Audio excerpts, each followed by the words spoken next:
Question number 3 है, कहता है एक रॉड है 4 feet long, rest on a rough floor. एक फ्लोर है, उसके ऊपर एक रॉड रखा हुआ है ऐसे दीवार के साथ। 4 फीट लॉन्ग रॉड है, रफ फ्लोर, एक टेबल की एज के ऊपर पड़ा हुआ है ऐसे। और वो जो टेबल है ना वो 3 फीट ऊंचा है, हाइट उसकी। तो अगर जो रॉड है वो स्लिप होने वाला है और उसका एंगल हॉरिजॉन्टल के साथ 60 है, तो कोएफिशिएंट ऑफ फ्रिक्शन निकाल दो। ठीक है जी, कोएफिशिएंट ऑफ फ्रिक्शन निकाल दो। इसकी पहले हम फिगर बना के देखते हैं। ये एक टेबल है, उसने कहा है कि उसकी 3 फीट हाइट है और इसके साथ एक रॉड रखा हुआ है ऐसे। ठीक है, सीढ़ी की तरह का सवाल है ये भी। ये एक रॉड रखा हुआ है और जो ज़मीन है ना हॉरिजॉन्टल, यहाँ वो एंगल बना रहा है 60 का। ये एक तरह से टेबल आ गया हमारे पास, उसके साथ ये एक रॉड लगा हुआ है और टेबल की हाइट कितनी है 3 फीट और हॉरिजॉन्टल के साथ 60 का एंगल बना रहा है। जो फ्लोर है ना वो कहता है रफ है। अब रफ जब हो तो इसका मतलब है कोएफिशिएंट ऑफ फ्रिक्शन भी होगा और यहाँ से स्मूथ है। अब अगर ये स्लिप करता है यहाँ से, यानी जब ये रेस्ट की हालत में है ना, तो हमने इसकी बेसिक में पढ़ा हुआ है कि 3 चीज़ें होती हैं। एक तो यहाँ पर एक रिएक्शन होता है, क्योंकि ये इसका जो सिरा है ये यहाँ ज़मीन पर एक तरह से एक्शन कर रहा है ना, तो रिएक्शन में एक फोर्स होती है, उसको हम नॉर्मल कहते हैं आर। अब और दूसरा जहाँ पर ये टच कर रहा है वहाँ पर होगा, वो हम एस ले लेते हैं। और सीडी में हमने पढ़ा था इसका वेट सेंटर में करता है। अगर यहाँ से ये ए है और ये बी है तो इसका सेंटर तकरीबन यहाँ बनेगा। और उसने हमें बताया कि ये 4 फीट लॉन्ग है, इसका मतलब है अगर हाफ करेंगे तो यहाँ 2 बन जाएगा। और अगर ये वेट नीचे ऐसे आ रहा है डब्ल्यू, ठीक है। अब जितना एंगल यहाँ होगा उतना ही एंगल यहाँ होगा, ठीक है। और ये इसके क्या है, ये परपेंडिकुलर है, तो यहाँ एंगल क्या होगा 90 का। इसके नाम रख लेते हैं, ए बी, इसको सी कह लेते हैं, इसको डी कह लेते हैं, इसको एफ, और ये जो सेंटर है इसको हम जी कह लेते हैं। ठीक है जी, ये हमारी बन गई फिगर कंप्लीट, जिसमें ये रॉड है, इसका एक रिएक्शन यहाँ पर है, एक रिएक्शन यहाँ पर है, वेट यहाँ पर है और ये हाइट है 3 फीट किसकी, जो टेबल है उसकी। ठीक है, अब पहले इसके हम मोमेंट्स निकाल लेते हैं, एफ एक्स और एफ वाई। अब उसके लिए एफ एक्स के लिए हम, अब अगर ये यहाँ से स्लिप करती है तो यहाँ कोएफिशिएंट ऑफ फ्रिक्शन भी बनेगा। ये स्मूथ है इसलिए यहाँ पर नहीं बनेगा। अब एफ एक्स के लिए हमें इसके फर्स्ट कंडीशन के मुताबिक एफ एक्स भी ज़ीरो होता है और समेशन एफ वाई भी ज़ीरो होता है, ठीक है ना, फोर्सेस का। अब ये देखें, पहले इसके एंगल देखते हैं कौन कौन से। म्यू आर जो है ये, चूँकि अगर हम इसको एक्स एक्सिस ले लें और इसको वाई एक्सिस ले लें, तो म्यू आर चूँकि अलॉन्ग एक्स एक्सिस है, तो जो एक्स एक्सिस के अलॉन्ग हो उसका एंगल होता है कितना, ज़ीरो होता है। तो म्यू आर का एंगल ज़ीरो होगा। फोर्सेस यहाँ कौन कौन सी हैं, एक ये है, एक ये है, एक ये है और एक ये है। तो म्यू आर का एंगल होगा ज़ीरो। ये चूँकि परपेंडिकुलर है एक्स एक्सिस के, आर का एंगल 90 होगा। जो डब्ल्यू है, जो डब्ल्यू है इसका एंगल अगर हम देखें, ये हम पहले भी निकालते रहे हैं, ये होता है 270। ठीक है जी, कितना होता है 270। और जो एस है इसका एंगल देखें अगर, ये देखें ना, अगर ये ऐसे है तो ये भी तो पैरेलल है एक्स एक्सिस के, तो यहाँ से यहाँ तक 60 बनता है और आगे 90 है, तो टोटल एंगल एक्स एक्सिस से लेके यहाँ तक 60 + 90 होगा 150 डिग्री। ठीक है जी, कितना होगा? ठीक है, अब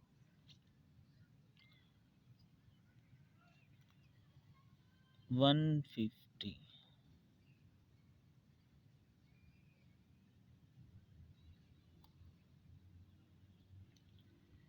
गौर से देखना ज़रा, यहाँ ये है परपेंडिकुलर, तो ये हो गया 90।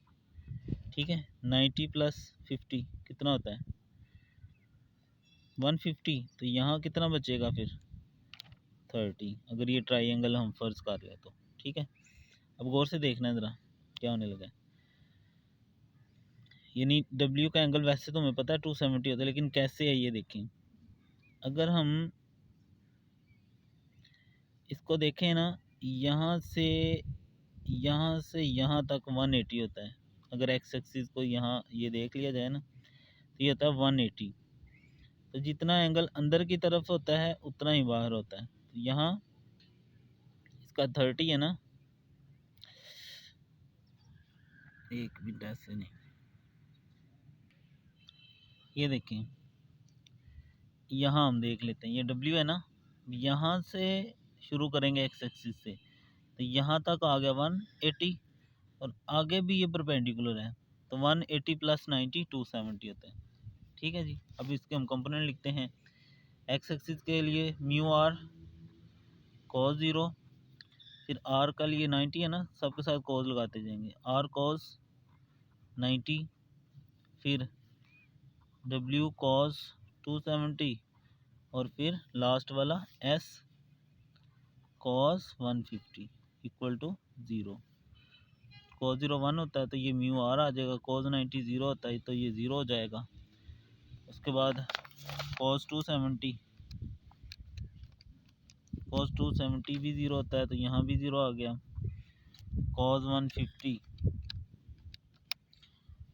150 जो है वो होता है -√3/2 इक्वल टू 0। तो म्यू आर इक्वल टू, ये माइनस है, इसको दूसरी तरफ लेके जाएंगे तो प्लस हो जाएगा, √3/2s।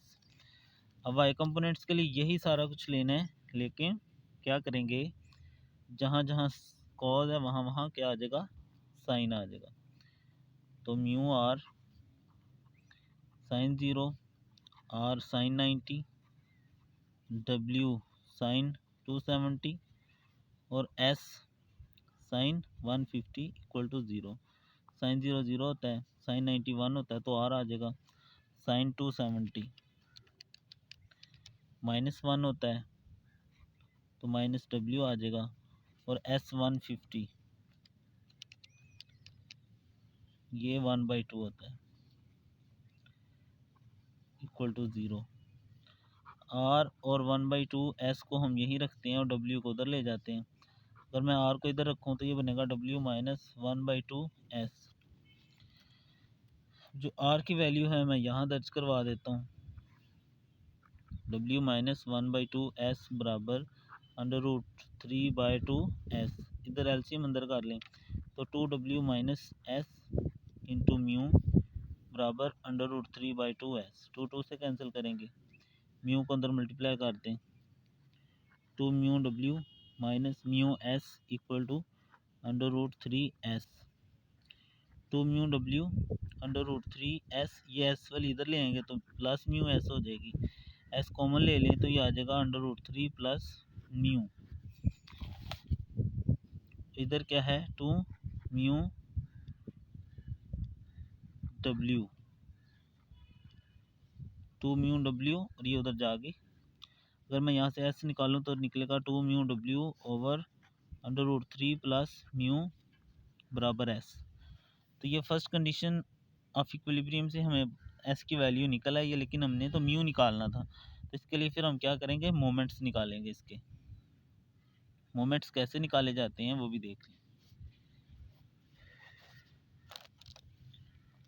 मोमेंट्स के लिए हम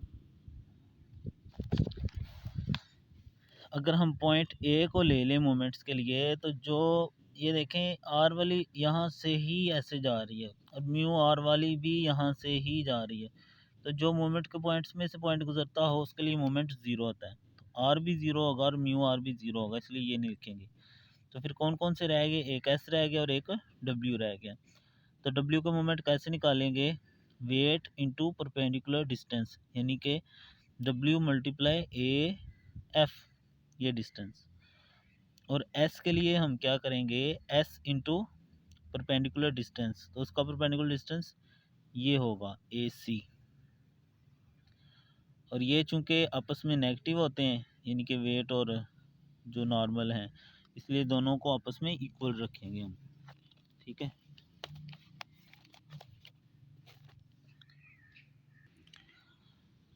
तो ये देखें एस इंटू ए सी बराबर आ जाएगा डब्ल्यू इंटू ए एफ। ठीक है, उसके बाद हम ये अंदर से अगर ट्राइंगल्स निकालें इनकी हल करने के लिए, एक ट्राइंगल ये निकलेगी A G R, A G W, A G F, ये निकलेगी ए जी और एफ। ये 2 है और ये थीटा है, हमें निकालना क्या है, ए एफ। तो base into hypotenuse, base into hypotenuse ये होता है कॉस थीटा। यहाँ पर एंगल कितना है, 60 डिग्री। एंगल के साथ वाली साइड क्या होती है, बेस होती है। तो इन ट्राइंगल ए जी एफ में कॉस थीटा यानी कॉस 60 बराबर होगा बेस इंटू हाइपोटेन्यूज यानी ए एफ ओवर ए जी। ये आ गया, ए जी को उधर ले जाएं, ए जी की वैल्यू 2 है, कॉस 60 भी 2 होता है, 1/2, 2 से कैंसिल, तो ए एफ की वैल्यू क्या आ जाएगी, 1 आ जाएगी। उसके बाद हमने कौन सा कंपोनेंट लिखा है, एस इंटू ए सी। उसके लिए ट्राइंगल बड़ी निकलेगी ए सी डी। कौन सी ट्राइंगल निकलेगी, ए सी डी, ए सी और डी।